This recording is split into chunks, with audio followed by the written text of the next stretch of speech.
দ্বিতীয় গ্রুপ, এই গ্রুপের বিষয় ছিল গুণগত মানের প্রশিক্ষণ প্রদানে কেন্দ্রীয় মানব সম্পদ উন্নয়ন কেন্দ্রের সার্বিক ব্যবস্থাপনায় করণীয় কি। এটা চারটা বিষয়ে ওনাদের মতামত দিতে বলা হয়েছিল। একটা ছিল প্রশাসনিক ব্যবস্থা, প্রশিক্ষণ ব্যবস্থাপনা, আবাসন ব্যবস্থাপনা আর অন্যান্য বিষয়াবলী।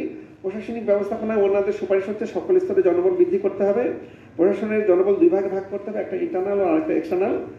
মডার্ন কমিউনিকেশন টুলস ব্যবহার করতে হবে। পিপিআর বিষয়ে দক্ষতা অর্জনের জন্য প্রশিক্ষণ থাকতে হবে। খাবারের যে বিষয়টা বিষয়টা বিবেচনা করতে হবে। প্রশিক্ষণ ব্যবস্থাপনা বিষয়ে ওনাদের সুপারিশ ছিল যে উপযুক্ত রিসোর্স পার্সন নির্ধারণে দক্ষতা অর্জন করতে হবে। প্রশিক্ষণ সংক্রান্ত জনবল প্রদান করতে হবে। আধুনিক যন্ত্রপাতি ও পদ্ধতি অনুসরণ করতে হবে। অনলাইনে প্রশিক্ষণে উন্নত প্রযুক্তি ব্যবহারের সক্ষমতা অর্জন করতে হবে। প্রশিক্ষণের মেয়াদ নির্ধারণে যোগ্যতা অর্জন করতে হবে। সিলেবাস প্রণয়নে দক্ষতা অর্জন। এই ছিল প্রশিক্ষণ ব্যবস্থাপনা সংক্রান্ত সুপারিশ। পরিষ্কার ওয়াশরুম, বিছানা, এসি থাকতে হবে। ঊর্ধ্বতন কর্মকর্তা যদি আসে তাদের জন্য সিঙ্গেল রুমের ব্যবস্থা করতে হবে। মানে পুরো ক্যাম্পাসে ওয়াইফাই ও বিনোদন ব্যবস্থা থাকতে হবে। লন্ড্রি ব্যবস্থা, চিকিৎসা একজন যদি টেম্পোরারি হয় তবু একজন চিকিৎসকের ব্যবস্থা থাকতে হবে। প্রশিক্ষণ যেটা হয় সেটা ফলো আপ করতে হবে।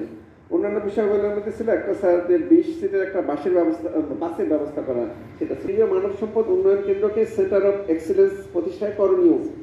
এটার বিষয় ছিল 6টা। একটা ছিল অবকাঠামো উন্নয়ন, প্রশাসনিক পুনর্গঠন, কর্মসূচি নির্ধারণ, যোগাযোগ ও প্রচার পদ্ধতি, মূল্যায়ন ও মনিটরিং পদ্ধতি, অন্যান্য বিষয়গুলি। অবকাঠামো উন্নয়নের ওনারা যেটা বলছেন যে well furnish office and hostel accommodation লাগবে, যেমন এসি থাকবে রুমে, ওয়েল ওয়াশরুম থাকবে, জেনারেটর থাকবে, গিজার থাকবে মানে শীতকালে বা গরম পানি সরবরাহের জন্য। ল্যাব থাকতে হবে, লাইব্রেরি থাকতে হবে, আইসিটি ফ্যাসিলিটি সহ গ্রিন ক্যাম্পাস থাকতে হবে।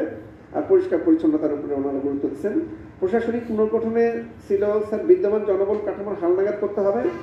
ডাইনিং ও রুম সার্ভিস, হোস্টেল পরিচ্ছন্নতা কর্মী, ওয়াশরুম ক্লিনার, বাগান পরিচর্যাকারী, গার্ড, গেটম্যান ইত্যাদি জনবল আউটসোর্সিংয়ের মাধ্যমে বৃদ্ধি করতে হবে। আর কিছু রিক্রুট অথবা higher qualified research oriented faculty. আর কর্মসূচির মধ্যে ওনারা যে প্রশিক্ষণ কার্যক্রমের একটি দীর্ঘমেয়াদী পরিকল্পনা তৈরি করতে হবে, যেমন প্রশিক্ষণ সংখ্যা, মডিউল, যুগোপযোগী পর্যাপ্ত উপকরণ এগুলো সরবরাহ করতে হবে।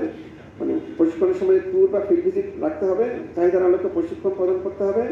দক্ষ প্রশিক্ষক দ্বারা প্রশিক্ষণ প্রদান করতে হবে। টিওটি এর ব্যবস্থা থাকতে হবে। প্রয়োজন অনুযায়ী নতুন নতুন প্রজেক্ট গ্রহণ করা।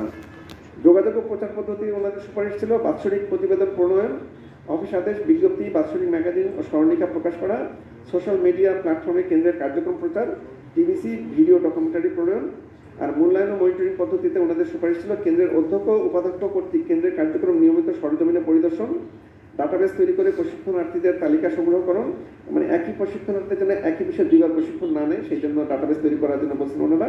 আর অনলাইন পদ্ধতিতে মূল্যায়ন, যেন মূল্যায়নটা বোঝা যায় যে কি মানে ওনার অর্জন হলো। অন্যান্য বিষয়গুলির মধ্যে এনারাও সুপারিশ করছে স্যার একটা বাস থাকতে হবে এবং সেটা এসি বাস হতে হবে। সর্বশেষ গ্রুপ যেটা ছিল স্যার 4 নম্বর গ্রুপ, সেই গ্রুপের বিষয় ছিল যে আঞ্চলিক মানব সম্পদ উন্নয়ন কেন্দ্র সমূহকে অধিকতর ব্যবহার উপযোগীকরণ ও নতুন কোর্সের সুপারিশ করণ। এখানে বিদ্যমান যে প্রশিক্ষণ কোর্স ছিল স্যার উদ্যোক্তা উন্নয়ন বিষয়ক বুট ক্যাম্পে প্রশিক্ষণ কোর্স, এটা মেয়াদ ছিল 2 দিন। আমাদের গ্রুপের সুপারিশ ছিল স্যার যে এটার এখন দরকার নাই, এর পরিবর্তে প্রতিটি কেন্দ্রে বছরে একটি করে উদ্যোক্তা সমাবেশ করা যেতে পারে। তারপর প্রশিক্ষণ কোর্স সময়ের প্রথমটা ছিল যে উদ্যোক্তাদের ব্যবসা ব্যবস্থাপনা ও পরিকল্পনা বিষয়ে কোর্স, এটা স্যার 3 দিন ছিল, ওনারা এটা 5 দিনের সুপারিশ করছেন। উদ্যোক্তাদের ট্রেড ভিত্তিক ব্যবসা বিষয়ক রিফ্রেশার কোর্স, এটা 3 দিন ছিল, ওনারা 3 দিনই রাখছেন। আত্মকর্মীদের ব্যবসা ব্যবস্থাপনা ও পরিকল্পনা বিষয়ক প্রশিক্ষণ কোর্স, এটা 3 দিন ছিল, ওনারা 5 দিনের সুপারিশ করছেন। আত্মকর্মীদের ট্রেড ভিত্তিক ব্যবসা বিষয়ক রিফ্রেশার কোর্স, এটা ছিল 3 দিনই রাখছেন।